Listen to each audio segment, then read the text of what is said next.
listening to episode 72 of the Daily Growth Discipleship podcast. I'm Chris Lambert. And I'm Josh Havens. And we're on a journey to learn what it means to live a lifestyle of discipleship. We're glad you're joining us and hope that as you set aside this time for God, that He will help you grow today in the everyday moments of life.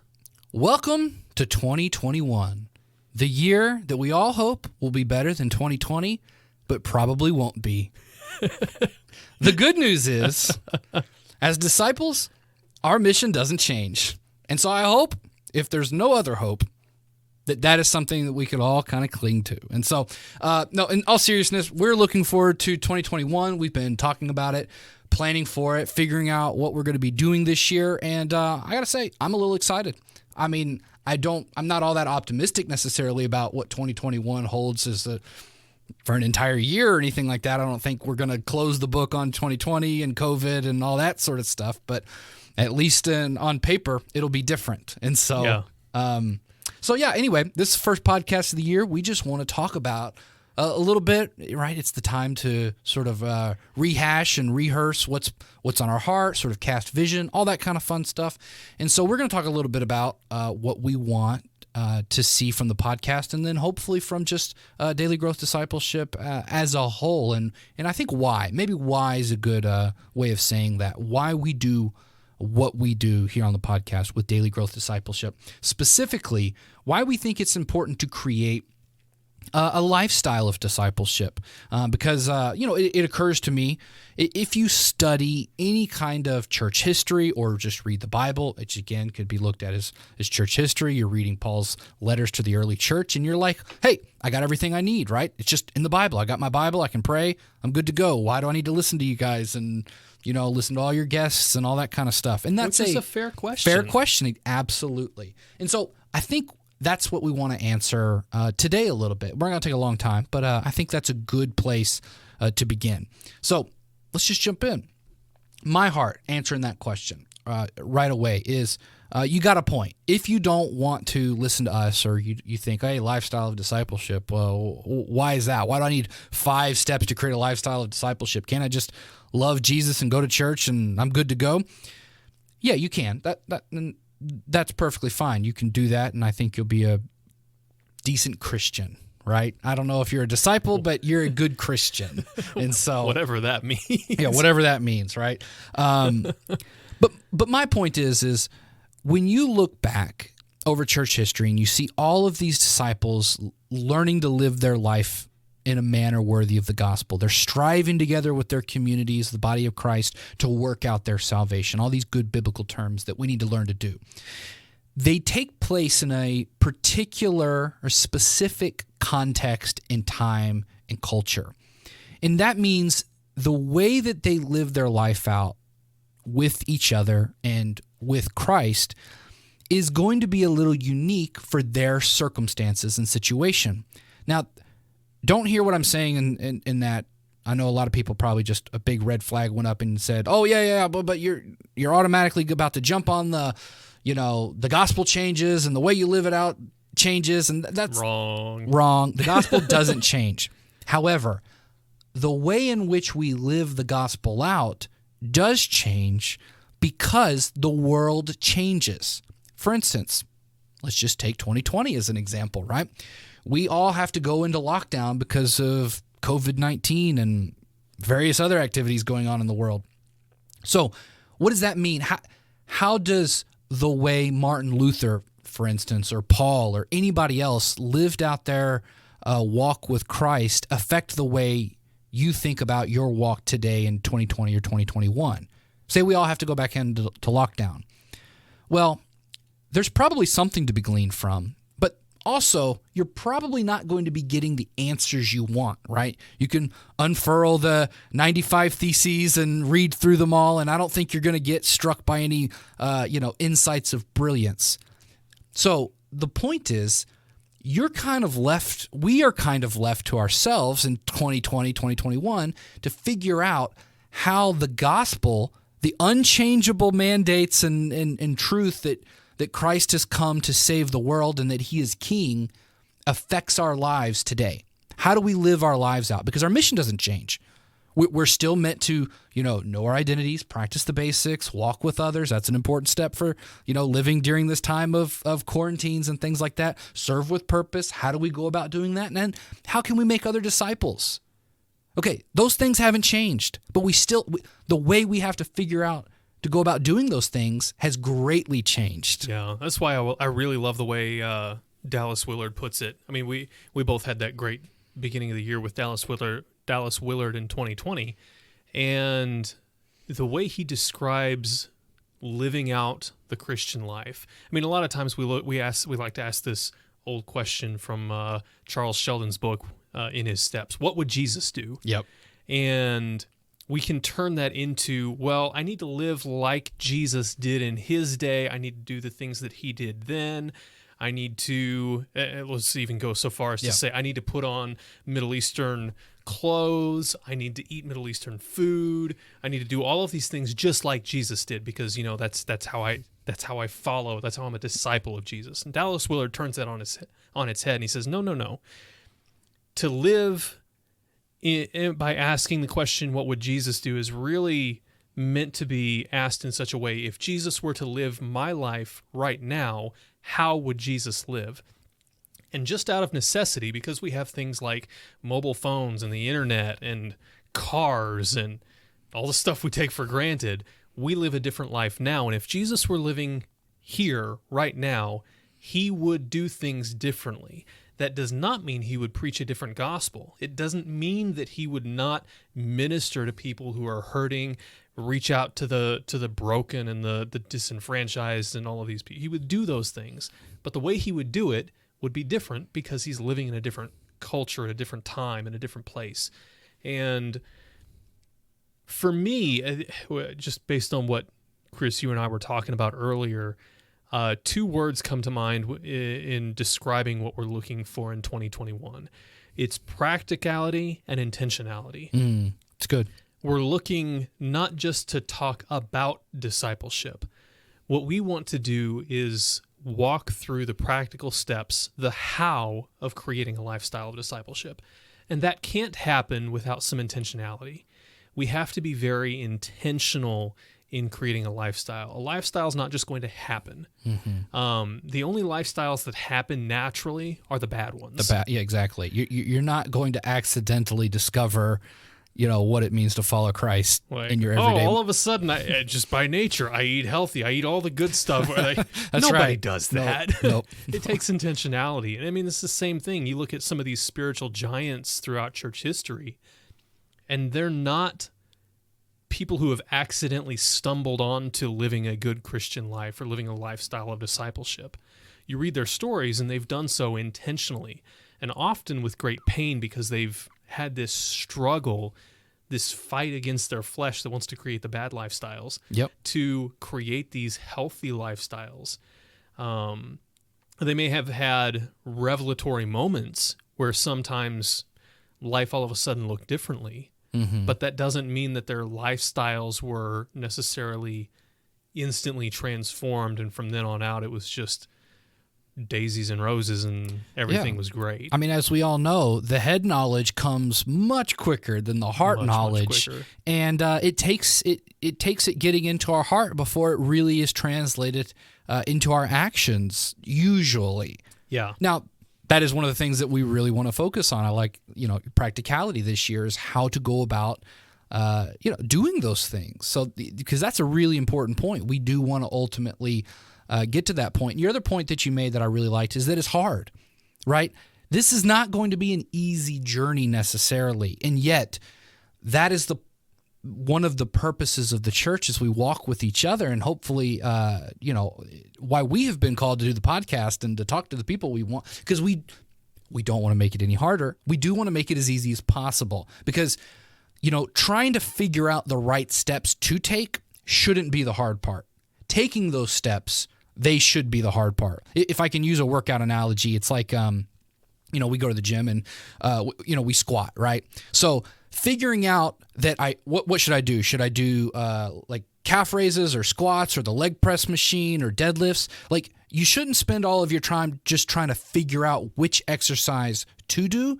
You should spend all of your energy actually doing one of those exercises. And so, because that's where the benefit is going to come from. Then once you get that bar on your back, that should be really tough. It's meant to be tough because there's a lot, like that's how you're going to be made stronger. And for creating a lifestyle of discipleship, cutting against that sin nature and those bad habits that we have ingrained within us is not an easy process. And so, we want to be a conduit for, disseminating information to say, hey, maybe we should do that exercise versus this exercise. And that's why we're talking to the guests that we're talking to, is because guess what?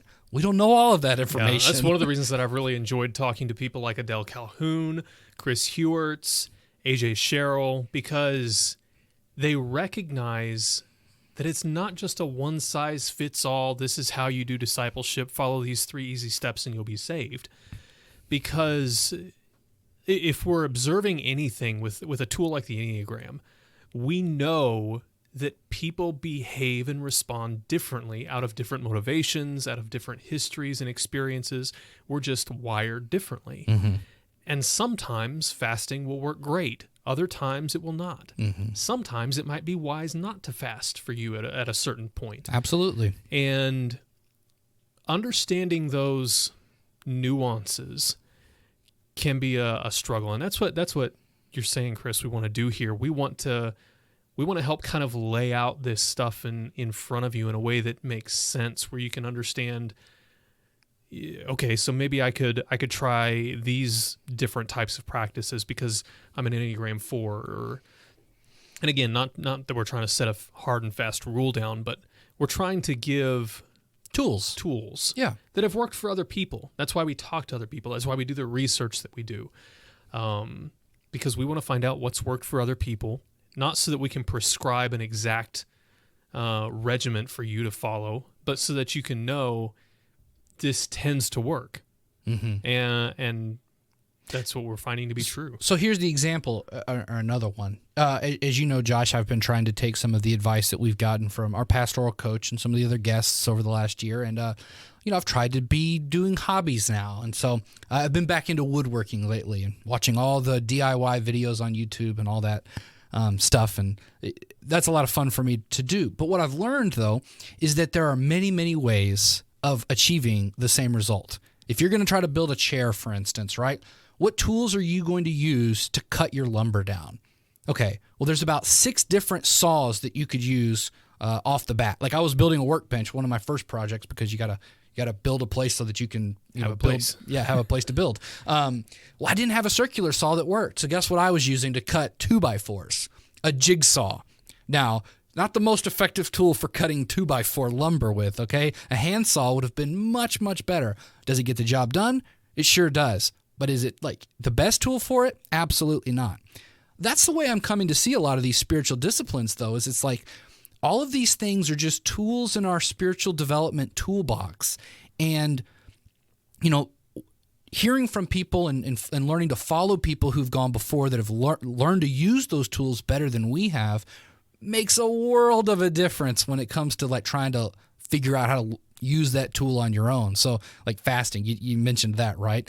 There's all kinds of practical questions around fasting that are good to know before you just jump into it, because, well, that will make you really spiritual. I mean, right? Like there's medical things to consider. There's like lead up fasting. How do you break your fast properly? All these peripheral questions. What should you do when you fast? Do you have to take a break from your meal times altogether? Should you be praying? How long should you be praying? What if I take a 30-minute lunch? Should I pray for an hour? All those sort of things could be asked. And, rather than just jumping into it blindly, which you could obviously do, wouldn't it be nice to like talk to somebody who routinely fasts every single month just to figure out all of those little ins and outs that you don't think about? Yeah. But that's what's going to throw you off of your fast once you get into the middle of it. Yeah. I was fasting one time and I just, out of habit, went to the kitchen and made a sandwich and didn't realize that I was breaking my fast until 3 bites in. I was like, oh, wait a second. I'm not supposed to be doing this right now.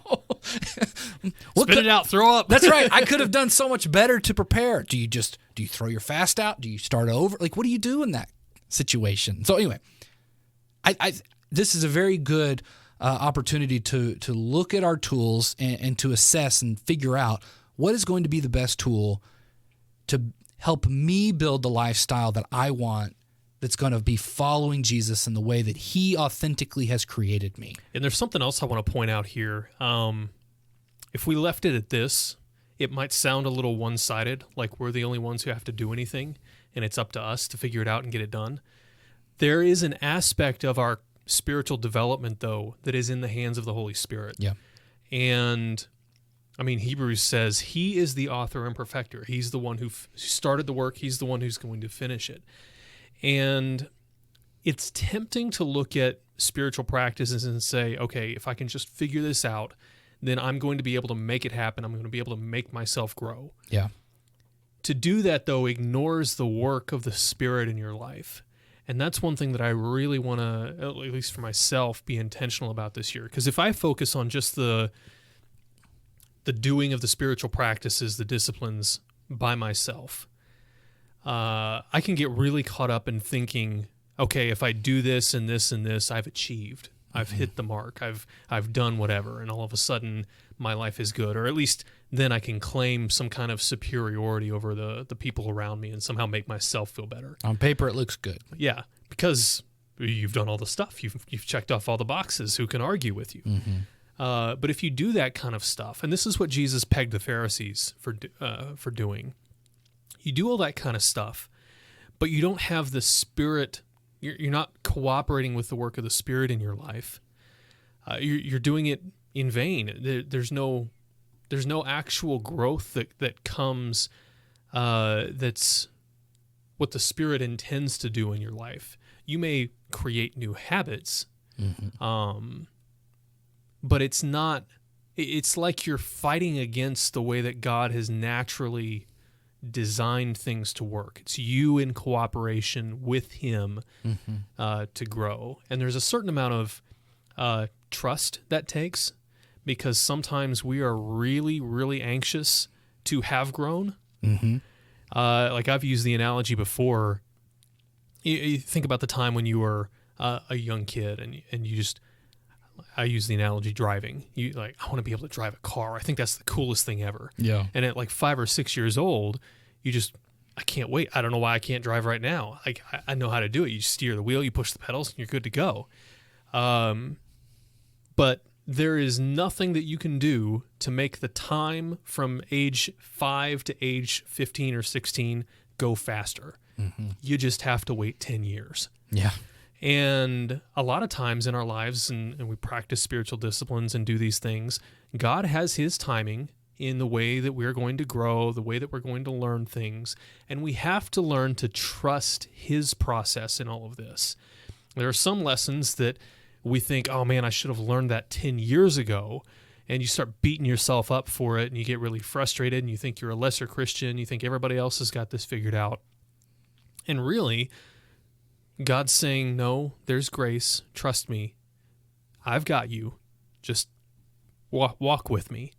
And sometimes that may mean putting into practice spiritual disciplines that you don't want to practice. They may seem out of place. They may seem pointless at this point in your life. But if you're working with the Spirit, he can take some of those things and do something in your life that will produce growth beyond what you could have imagined in the season. And so when I talk about practicality and intentionality, there's I want people to understand that I'm assuming a cooperation with the Holy Spirit in this process. That's good, Josh. You're preaching to me. I need to hear it. I would like to point out that it is, I think what you've just articulated, though, is the essence of what it means to make Jesus our Lord, is that trust process. Because if you don't trust him, you have clearly not made him Lord in some area of your life because you're not willing to submit. And you not trusting him or you wanting to take control of your life is still the essence of that first sin, which is we want to rule our own lives. And so, anyway, just as you said that was a very stark reality that sort of appears there. Is it's just learning to trust is making him Lord. And so, even though you don't understand it, that is the process. And so it's learning to let go of our sinful nature that says, I want to control things.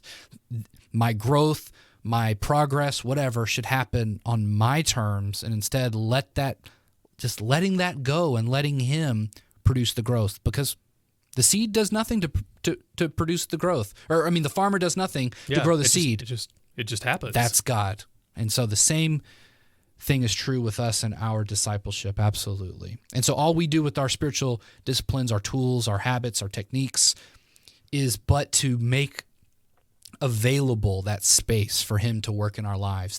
It's that trust process, is to say, personally, like, I struggle with fasting since I brought it up. I don't know how fasting actually makes me grow. I get real hungry. I feel like I'm shrinking when I fast, right? And so maybe I need to fast a little bit more often for that reason. It's funny, wasn't it, Father Albert, who said, "Oh yeah, fasting doesn't work for me." Oh yeah.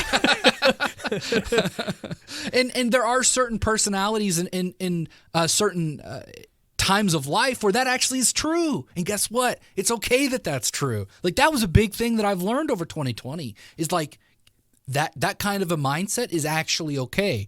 If that's not going to work for you right now for whatever reason, and maybe those reasons need to be debated, right? Yeah, like, sure. We need to be honest with ourselves, and listen if the Holy Spirit speaks to us and prompts us and says, "Hey, Chris, you need to fast here." And I'm like, "Oh, Holy Spirit, that you don't understand. It doesn't work for me." That's going to be one of those trust areas.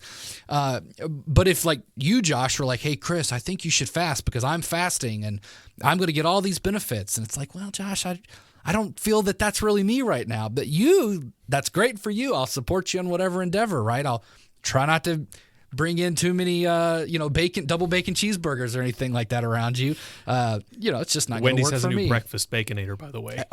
Okay, we're heading there. Okay, so got to wrap the podcast up now. No.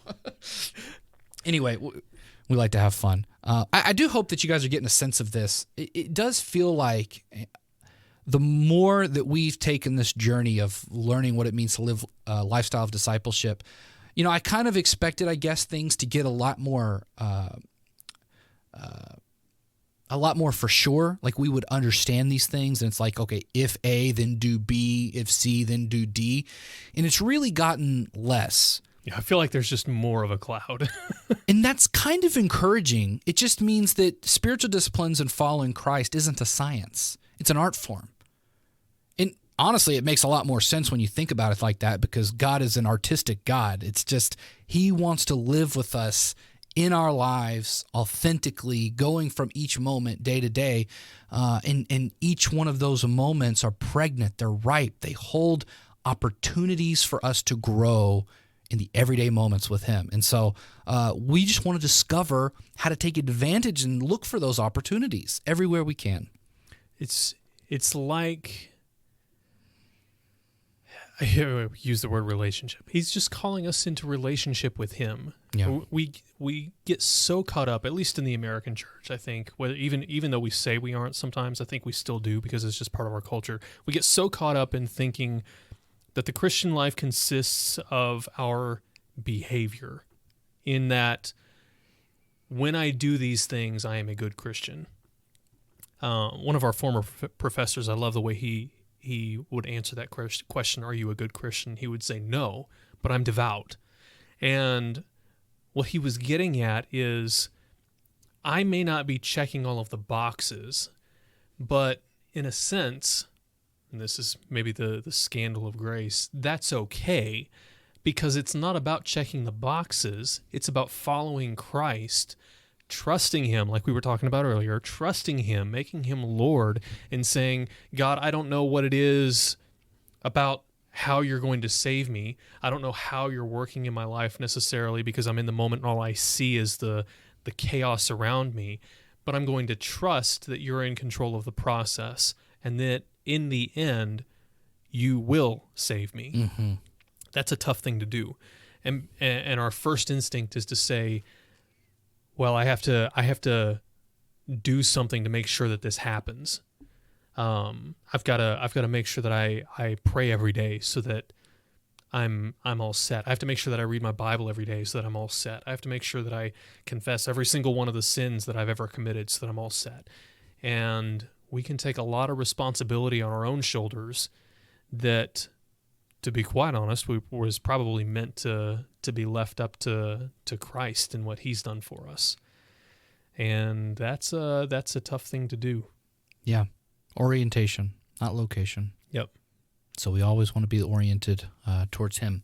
So this is going to be really the theme of what we're going to explore in this next year, 2021. We are going to be doing, so announcement time, I guess, just a couple little things. We're going to be doing less podcasts, though.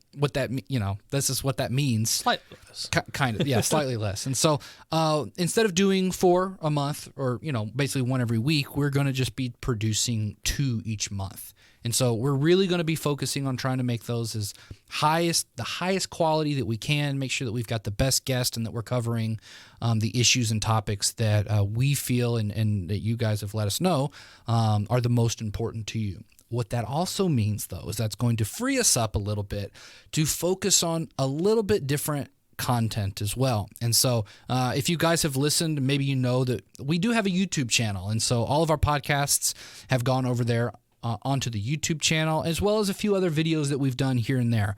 Well, we want to do more video content, more interaction with you guys, our guests, and to, in the interest of creating a lifestyle of discipleship and helping others do that, we've kind of come to the realization that we need to put our lifestyles on display a little bit more. Now, that's not something either of us takes lightly. In fact, we struggle with it a lot because we don't feel worthy or that we have, that we really should. It like I was telling Josh before we even, it feels like an exercise in narcissism to do that, for us to do look that. At me, I'm doing this. Yeah, exactly. But we do strongly believe that we've been called to do this. We need to step out in faith and to at least do this for a time being and to help, again, demonstrate what this means. The ups and the downs. The fact that if we want to try to do some fasting or something like that in this year, that will certainly be part of what we do.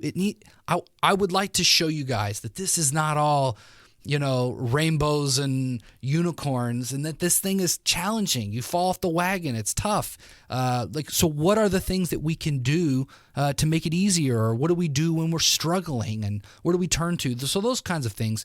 So anyway, all that to say, we're going to be doing a lot more videos on the YouTube channel as well. So to balance that out, we're going to be podcasting a little less often, but we're still going to be here, talking to guests and figuring this thing out because we love podcasting. We're podcasters at heart. And so, so all that to say, if you're not subscribed to the YouTube channel, head on over to YouTube, Daily Growth Discipleship, subscribe, get connected with us over there so you don't miss anything. Of course, social media, we'll be posting everything on social media and Facebook, maybe Parler, who knows? Everybody's going there. It depends on what Facebook ends up doing with us. Exactly. Or YouTube ends up doing with, who knows? That's right. So no matter what, to stay connected with everything that we've got going on, the best thing to do is to go to dailygrowthdiscipleship.com and subscribe to our email listing. Now, everybody says that they won't spam you.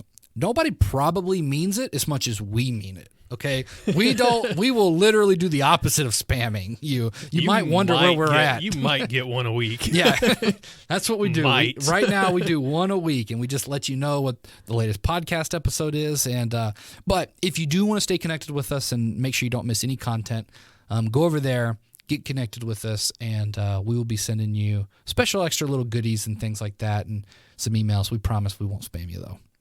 Well, thanks so much, guys, for listening to this episode, the first of 2021. We are so excited to be sharing our practical and intentional journey of spiritual growth and development by creating a lifestyle of discipleship with you guys this year. And it's exciting, not because 2021 is going to not be 2020, but because it's another opportunity to follow the work of God in our lives and to share that journey together. And we look forward to doing that with you. How can you create a lifestyle of discipleship? Most Christians think discipleship is a program or a few practices thrown in at the beginning or end of the day. But we want to help you create a lifestyle where walking with Jesus throughout the day is not only possible, but natural. And we have a tool that's going to help you do just that. It's called the Daily Growth Journal. It's a guided journal that's going to help you become secure in your identity with God and authentically walk with Him in your daily life. Growing daily in your walk with Christ is possible if you cultivate a lifestyle of discipleship. And the Daily Growth Journal will help you do just that.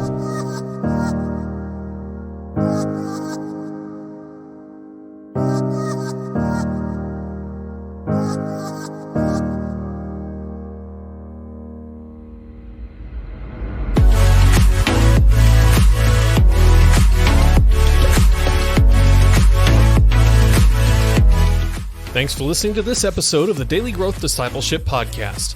If you like what you've heard this week, be sure to give us a review on Apple Podcasts or the podcast player you use.